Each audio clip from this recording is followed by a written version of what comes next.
Hello everyone, welcome to Homeschool Autism Life. My name is Jamie. As you can see, you get the benefit of the great outdoors again. Thank you so much.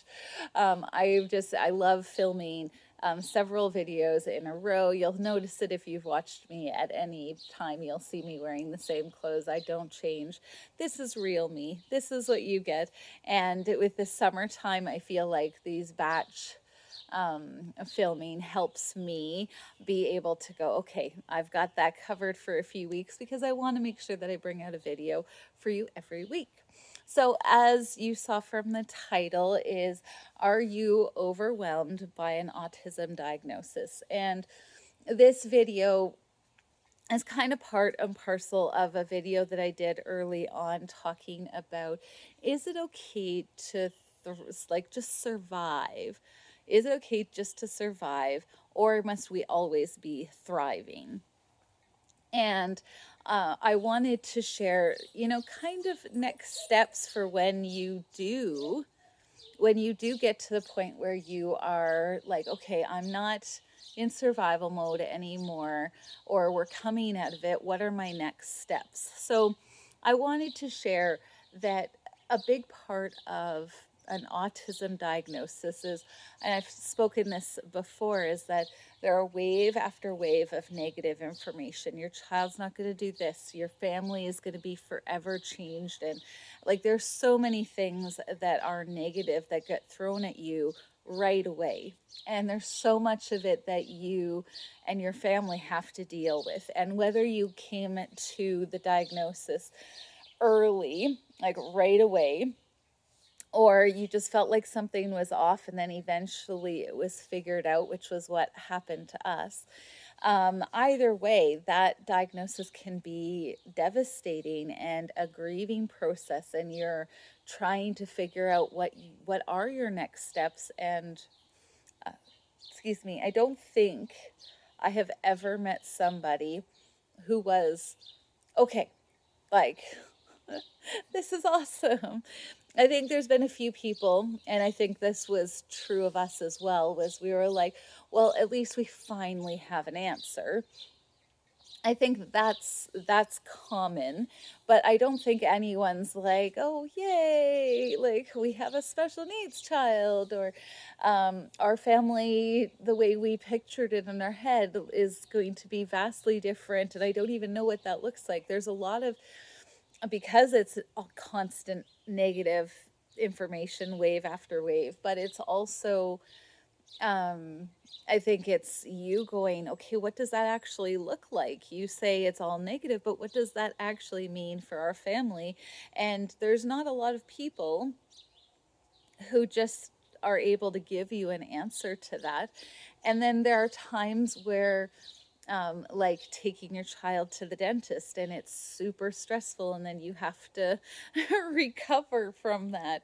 And then there's other points where you're like, okay, wow, that was a lot. How do we deal with it? And we're in a place, because our son just turned 15, we're in a place where we're trying to figure out what's our next steps for getting guardianship, and what does that look like, and how much is it, and stuff like that. So this video is just talking about, it's really easy to be overwhelmed by that diagnosis, because your brain initially says, I need to figure out all of the things. I need to figure out all the supports. I need to figure out all the therapies. I need to figure out where we can get extra money. We have to figure out, childcare, and where they're going to go to school. And it can be so overwhelming.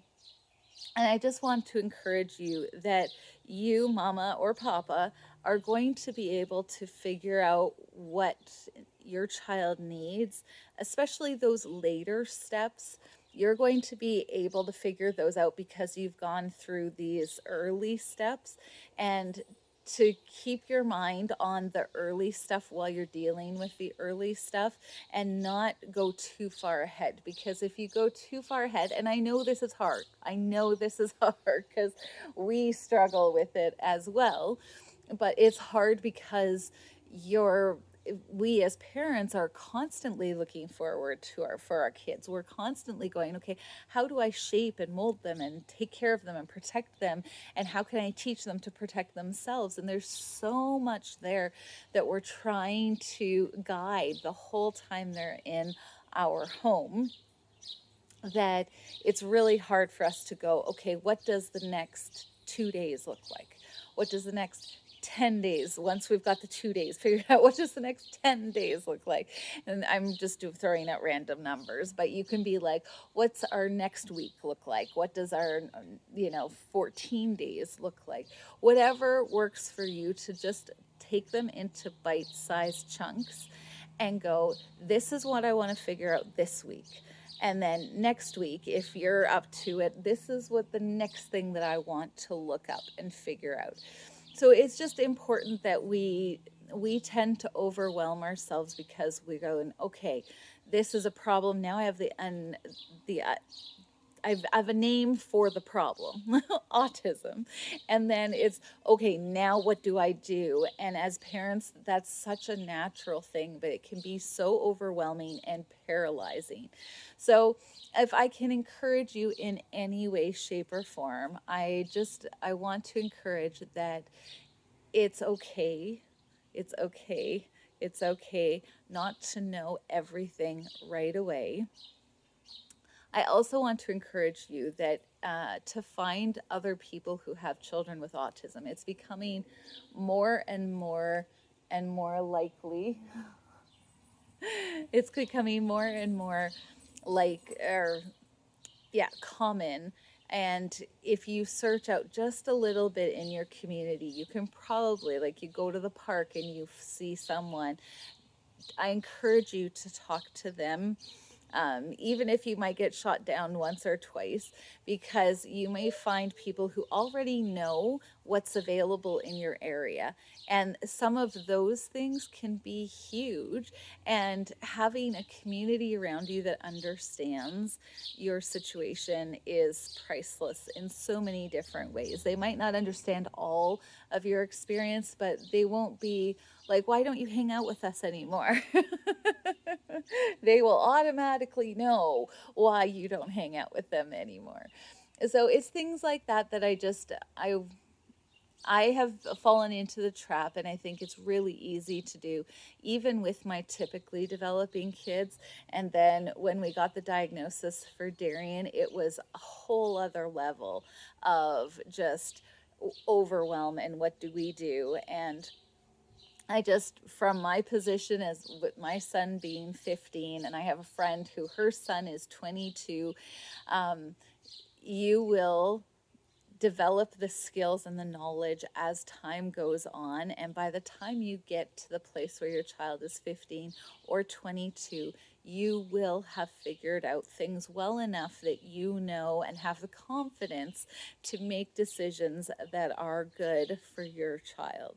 So don't let overwhelm overtake you so that you can't thrive and you're constantly surviving. It is 100% okay to have times and moments where you just need to survive for a couple of months or a year. But eventually, it gets to be a place where you can be like, okay, I think we got this. And yes, our family doesn't look the way I originally thought, but it's okay.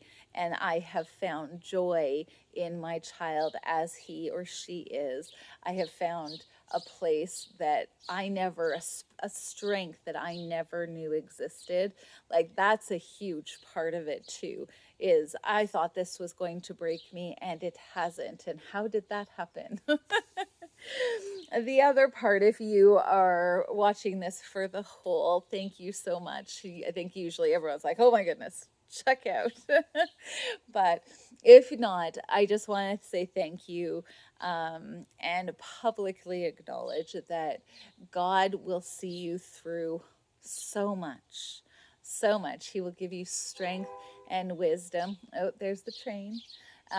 Strength and wisdom to survive and thrive. And he will show you where the joy is, because that child was given to you. And he's not going to give it to you and then run away and say, hee, have fun. He wants you and your family to thrive, even with this word of autism in your life and in your family's life. And so I just encourage you, if you are a believer, really lean on the grace that God offers you and his willingness to carry your burden. Do not try and do it yourself, because it's a good way to end up in the survive position again real fast. But really just lean on his offer that he will help you and carry you. And he loves your children even more than you do. And that's a huge promise. So thank you so much for taking the time to watch this video. Have a wonderful, wonderful day.